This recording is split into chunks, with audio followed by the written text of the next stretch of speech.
नमस्कार दोस्तों, आज हम एनसीईआरटी क्लास 10th की ज्योग्राफी का चैप्टर 5 पढ़ रहे हैं। हम इसका कुछ पार्ट पढ़ चुके थे और अब कुछ पार्ट छूट गया था हमारा, और साथ में हम क्वेश्चन आंसर भी देखेंगे। तो चलो दोस्तों, हम ऊर्जा के स्रोत देख रहे थे, परंपरागत देख चुके थे, अब गैर परंपरागत ऊर्जा के साधन देखेंगे। परमाणु अथवा आणविक ऊर्जा। परमाणु अथवा आणविक ऊर्जा अणुओं की संरचना को बदलने से प्राप्त की जाती है। जब ऐसा परिवर्तन किया जाता है तो ऊष्मा के रूप में काफ़ी ऊर्जा विमुक्त होती है और इसका उपयोग विद्युत ऊर्जा उत्पन्न करने में किया जाता है। यूरेनियम, थोरियम जो झारखंड और राजस्थान के अरावली पर्वत श्रृंखला में पाए जाते हैं का प्रयोग परमाणु अथवा आणविक ऊर्जा के उत्पादन किया जाता है। केरल में मिलने वाली मोनोजाइट, इससे मोनोजाइट रेत में भी थोरियम की मात्रा पाई जाती है। अब पढ़ते हैं सौर ऊर्जा। भारत एक उष्णकटिबंधीय देश है। यहाँ सौर ऊर्जा के दोहन की असीम संभावनाएं हैं। फोटोवोल्टाइक प्रौद्योगिकी द्वारा धूप को सीधे विद्युत में परिवर्तित किया जाता है। भारतीय ग्रामीण तथा सुदूर क्षेत्रों में सौर ऊर्जा तेजी से लोकप्रिय हो रही है।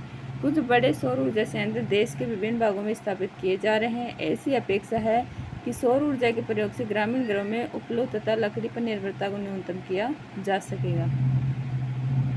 फलस्वरूप यह पर्यावरण संरक्षण में योगदान देगा और कृषि में भी खाद्य की पर्याप्त आपूर्ति होगी। देखो, सौर ऊर्जा संचालित इलेक्ट्रॉनिक दुग्ध परीक्षण उपकरण। पवन ऊर्जा। भारत में पवन ऊर्जा के उत्पादन की महान संभावनाएं हैं। भारत में पवन ऊर्जा फार्म के विशालतम पेटी तमिलनाडु में नागरकोइल से मदुरई तक अवस्थित है। इसके अतिरिक्त आंध्र प्रदेश, कर्नाटक, गुजरात, केरल, महाराष्ट्र तथा लक्षद्वीप में महत्वपूर्ण पवन ऊर्जा फार्म है। नागरकोइल और जैसलमेर देश में पवन ऊर्जा के प्रभावी प्रयोग के लिए जाने जाते हैं। ये देखो, पवन चक्की नागरकोइल। अब पढ़ते हैं बायोगैस। ग्रामीण इलाकों में झाड़ियों, कृषि अपशिष्ट, पशुओं, मानव जनित अपशिष्ट के उपयोग से घरेलू उपभोग हेतु बायोगैस उत्पन्न की जाती है। जैविक पदार्थों के अपघटन से गैस उत्पन्न होती है जिसकी ताप या क्षमता मिट्टी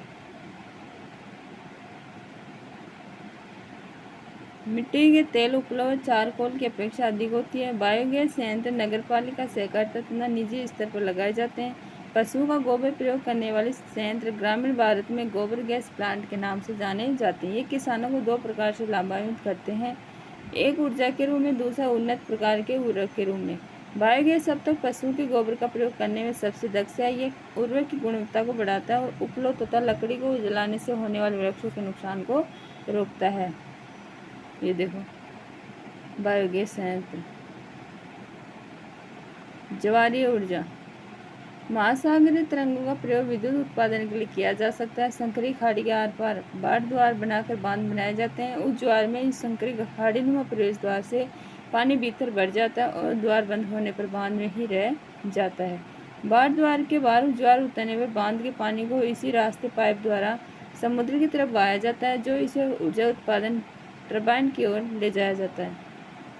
भारत में खंभात की खाड़ी, कच्छ की खाड़ी तथा पश्चिम तट पर गुजरात में और पश्चिम बंगाल में सुंदर वन क्षेत्र में गंगा के डेल्टा में ज्वारीय तरंगों द्वारा ऊर्जा उत्पन्न करने की आदर्श दशाएं उपस्थित हैं। भूतापीय ऊर्जा। पृथ्वी के आंतरिक भागों से ताप का प्रयोग कर उत्पन्न की जाने वाली विद्युत को भूतापीय ऊर्जा कहते हैं। भूतापीय ऊर्जा इसलिए अस्तित्व में होती है क्योंकि बढ़ती गहराई के साथ पृथ्वी प्रगामी ढंग से तप्त हो जाती है। जहाँ भी भूतापीय प्रवणता अधिक होती है वहाँ उतली गहराई पर भी अधिक तापमान पाया जाता है। ऐसे क्षेत्रों में भूमिगत तट जल चट्टानों से ऊष्मा का अवशोषण कर तप्त हो जाता है। यह इतना तप्त हो जाता है कि यह पृथ्वी की सतह की ओर उठता है और तो यह भाप में परिवर्तित हो जाता है। इसी भाप का उपयोग टरबाइन को चलाने और विद्युत उत्पन्न करने के लिए किया जाता है। भारत में सैकड़ों गर्म पानी के चश्मे हैं जिनका विद्युत उत्पादन में प्रयोग किया जा सकता है। भूतापीय ऊर्जा के दोहन के लिए भारत में दो प्रायोगिक परियोजनाएं शुरू की गई हैं। एक हिमाचल प्रदेश में मणिकरण के निकट पार्वती घाटी में स्थित है तथा दूसरी लद्दाख में पुआ घाटी में स्थित है। ऊर्जा संसाधनों का संरक्षण। आर्थिक विकास के लिए ऊर्जा एक आधारभूत आवश्यकता है। राष्ट्रीय अर्थव्यवस्था प्रत्येक सेक्टर, कृषि उद्योग, परिवहन, वाणिज्य और घरेलू आवश्यकताएं पूर्ति के लिए ऊर्जा के निवेश की आवश्यकता है। स्वतंत्रता प्राप्ति के पश्चात क्रियान्वित आर्थिक विकास की योजनाओं को चालू रखने के लिए ऊर्जा की बड़ी मात्रा की आवश्यकता थी। फलस्वरूप पूरे देश में ऊर्जा के सभी प्रकारों का उपभोग धीरे धीरे बढ़ रहा है। इसी पृष्ठभूमि में ऊर्जा के विकास के सतत पोषण मार्ग के विकसित करने की तुरंत आवश्यकता है। ऊर्जा संरक्षण की प्रवृत्ति और नवीनीकरणीय ऊर्जा संसाधनों का बढ़ता प्रयोग सतत पोषण ऊर्जा के दो आधार हैं। वर्तमान में भारत विश्व के अल्पतम ऊर्जा दक्ष देशों में गिना जाता है। हमें ऊर्जा के सीमित संसाधनों के न्यायसंगत उपयोग के लिए सावधानीपूर्वक उपायों अपनाना होगा। उदाहरणार्थ, एक जागरूक नागरिक के रूप में हम यातायात निजी वाहन की अपेक्षा सार्वजनिक वाहन का उपयोग करके, जब प्रयोग न हो रही हो तो बिजली बंद करके विद्युत बचत करने वाले उपकरणों के प्रयोग से तथा गैर पारंपरिक ऊर्जा साधनों के प्रयोग से हम अपना छोटा योगदान दे सकते हैं। आखिरकार ऊर्जा की बचत ही ऊर्जा उत्पादन है। दोस्तों, चैप्टर कंप्लीट हुआ। अब क्वेश्चन आंसर भी देख लेते हैं। पहला क्वेश्चन है बहुवैकल्पिक प्रश्न। पहला है, निम्नलिखित में से कौन सा खनिज अपक्षयित पदार्थ के अवशिष्ट भार को त्यागकर चट्टानों के अपघटन से बनता है? तो इसका आंसर होगा बॉक्साइट। दूसरा है, झारखंड में स्थित कोडरमा निम्नलिखित में से किस खनिज का अग्रणी उत्पादक है? तो इसका आंसर होगा अभ्रक। थर्ड है, निम्नलिखित चट्टानों में से किस चट्टान के स्तरों में खनिज का निक्षेपण और संचयन होता है? तो इसका आंसर होगा तलछटी चट्टानें। फोर्थ है, मोनेजाइट रेत में निम्नलिखित में कौन सा खनिज पाया जाता है? तो इसका आंसर होगा थोरियम। सेकंड क्वेश्चन देखते हैं। निम्नलिखित प्रश्नों के उत्तर लगभग 30 शब्दों में दीजिए। पहला है, निम्नलिखित में अंतर 30 शब्दों से अधिक न दें। पहला है लोह और अलोह खनिज। तो इसमें लोह को डिवाइड करके बता सकते हैं। लोह में जिन खनिजों में लोहे का अंश पाया जाता है तथा उनका उपयोग लोहा इस्पात बनाने में किया जाता है, लोहा खनिज कहलाता है। जैसे लोहा, निकेल, ठीक है। अलोह जिन खनिजों में लोहा का अंश न्यून या बिल्कुल नहीं पाया जाता है, अलोह खनिज कहलाता है। जैसे सोना, सीसा, अभ्रक आदि, ठीक है।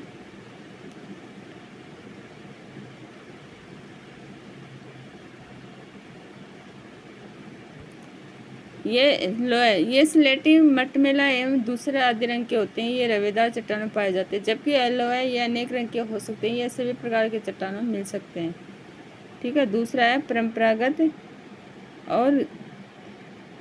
परंपरागत तथा गैर परंपरागत ऊर्जा के साधन। तो इसमें हम बता सकें, जैसे परंपरागत वैसा ऊर्जा संसाधन जिसका एक बार उपयोग कर लेने के बाद पुनर्निर्माण नहीं किया जा सकता, परंपरागत ऊर्जा संसाधन कहलाता है। जैसे कोयला, प्राकृतिक गैस, विद्युत या अनवीनीकृत संसाधन होता है, यह सीमित संसाधन। जबकि गैर परंपरागत वैसा ऊर्जा संसाधन जिसका पुनः पूर्ति किया जा सकता है, गैर परंपरागत ऊर्जा संसाधन कहलाता है। जैसे सूर्य, ज्वार भाटे, तरंग, यह नवीनीकरण संसाधन होता है, यह सीमित संसाधन है, ठीक है। नेक्स्ट है,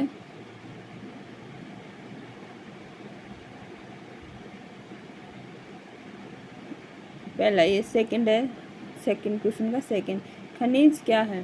खनिज निश्चित रासायनिक संयोजन में विशिष्ट आंतरिक परमाणुविक संरचना वाले ठोस प्राकृतिक पदार्थ को कहा जाता है।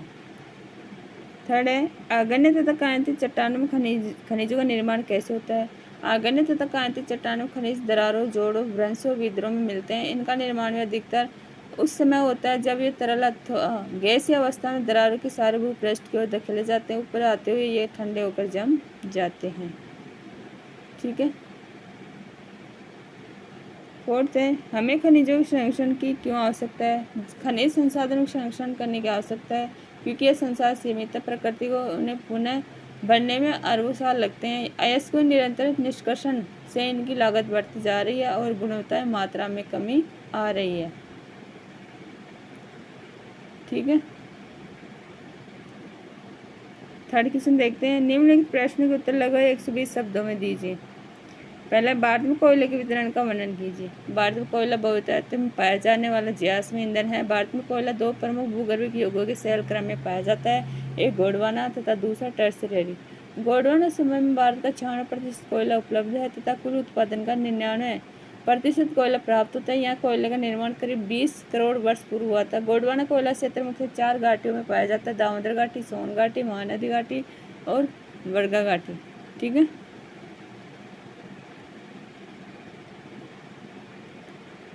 नेक्स्ट देखते हैं,